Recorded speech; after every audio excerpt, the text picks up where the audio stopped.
Your business is stuck where it's at for one of three reasons. One, you lack the abilities to make it unstuck. Two, the slings and arrows of fate have limited you into an unwinnable situation in which it's impossible to get any bigger than you are. Or three, you just need to get beyond the current constraint point that you're at. If you're going to believe one of these three things, I would strongly suggest you believe the third. I'm Arthur Petropoulos, president here at Hillview Partners. We're a lower middle market investment banking firm, helping companies generating $1 million to $20 million a year in pre-tax earnings or EBITDA to sell their businesses and secure capital.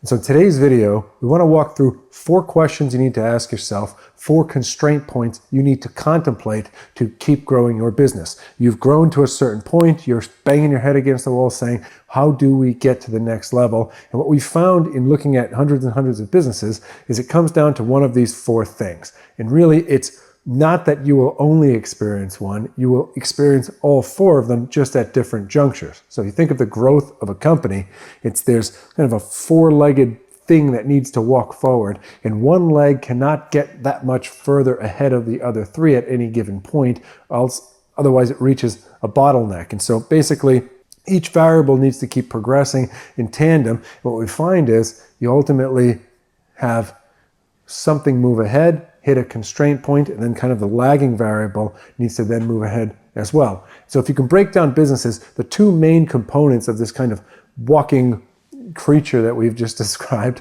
are sales and execution. Sales being the bringing in of the business, the origination, sourcing, the finding of people, companies, etc., that want to buy your product, service, or offering, and then the execution or the fulfillment, the doing of the things. If it's a service, the provision of the services. If it's a product, the provision of the product, the manufacturing, the distribution, whatever it may be, the software, the development and implementation, whatever it is. As we always say, from doorknobs to donuts, AI to asparagus, whatever it is.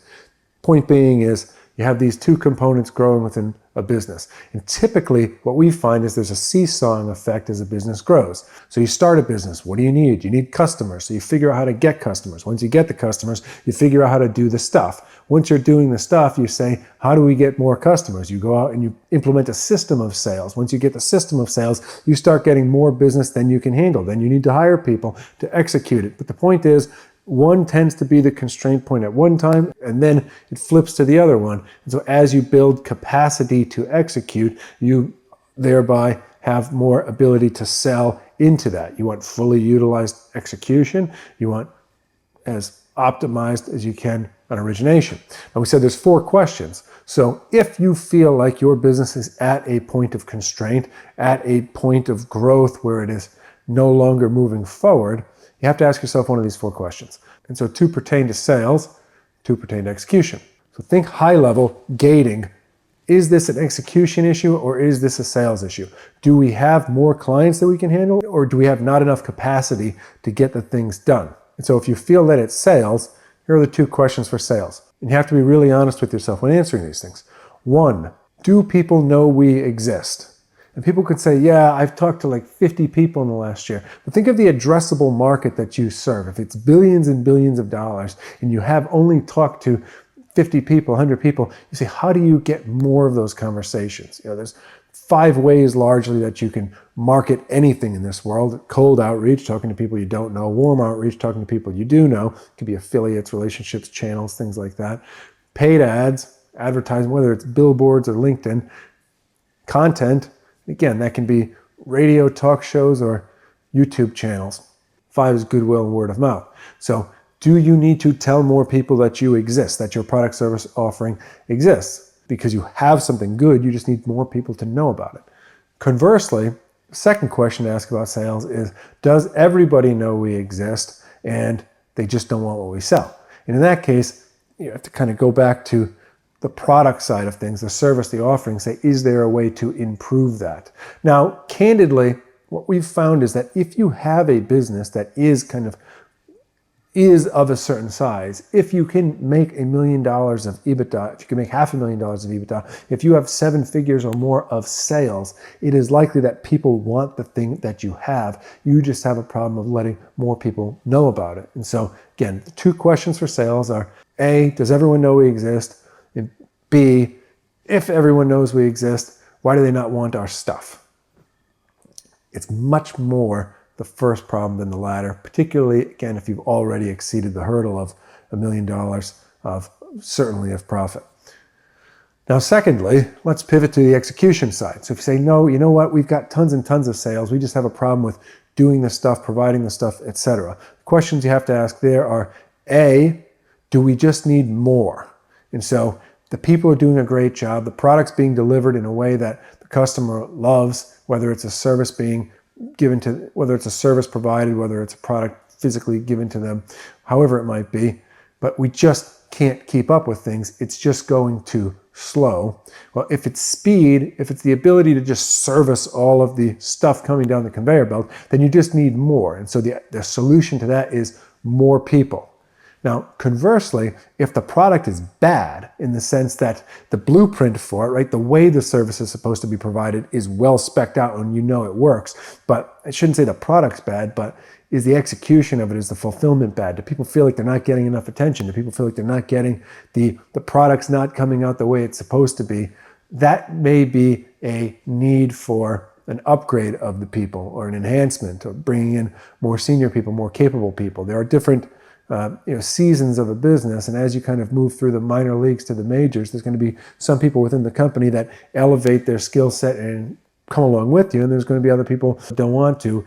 That's going to necessitate some upgrading around a business. And you definitely see that within certain businesses as they grow through certain seasons of life. Now, I'm not a believer that you need to wipe the slate clean every time you eclipse the next hurdle. There is something to be said about being loyal to employees and giving them the opportunity to grow with the business. And we believe that, and a lot of people do rise to the occasion.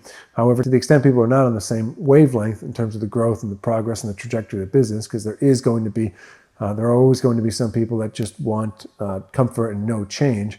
Well, those are the people that may need to kind of be upgraded along the way. So again, within a business, the two legs that need to move forward are going to be sales and execution. Within those, you have two on each side. You say, is the product good enough that people who know about it want it? And if the product is good enough, which most of the time it is, do enough people know we exist? Those are the two legs within the sales side. On the execution side, you say, if the product, service, fulfillment, or execution is good, if it's too slow, if we're not getting through all of the demand, then we need to increase just the sheer size of the machine, need to hire more people. And then secondly, if we are processing it, but we're just not getting the right outcomes, then the solution may be an upgrade of the people. So again, these are the four questions. These are the things that will continually iterate as you grow a business, whether you're going from $1 million of sales to $1 billion of sales. It will always be some variation of these things. And so even when we're growing our own company, we are constantly looking at things. We're constantly running the analysis through these four things and saying, okay, what is it? And again, as you grow sales, you will need more execution, which will then allow you to do more sales, which will then necessitate more execution, and so on and so forth. Behind every large mountain are yet more mountains, and that is the way that business grows. However, it's never going to be purely one of these variables. And also, takeaway is getting so good at one thing is never going to solve for everything else. And what I mean by that is that if you are the greatest salesperson in the world, however, you cannot execute on what comes through the door, you will be limited. People may buy the thing, however, they're all going to just tell people how bad it is, or they couldn't service us, they couldn't get us the results that we wanted, they couldn't get us the product, and that word of mouth will be negatively compounding.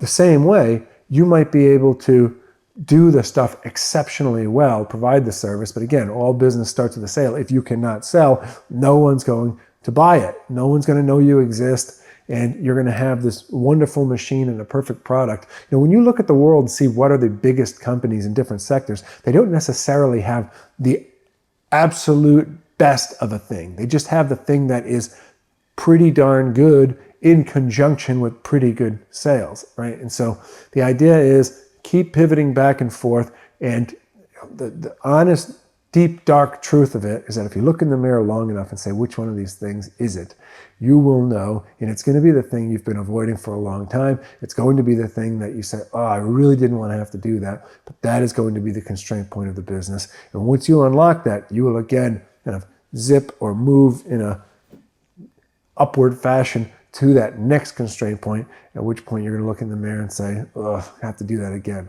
If there's a euphemism for running a business, and I've tried to explain it to people from an entrepreneurial perspective, you're playing cards at a table. You win the hand, the chips come to you, and guess what you get to do on the next hand? Push them all back to the middle of the table. And that is just, I think, the existence of an entrepreneur, is that every time you unlock something, you will reach a constraint point, and surpassing of that next constraint point is simply going to be pushing the chips in the middle of the table and rolling the dice again on the next thing. However, this should at least, and our hope is in this video, it at least paints a picture of what these constraint points can be, the questions to ask yourself, the ideas to continually iterate as you grow your business, such that you can really isolate what those things are, what you need to do, and how to get there as quickly and as efficaciously as you can.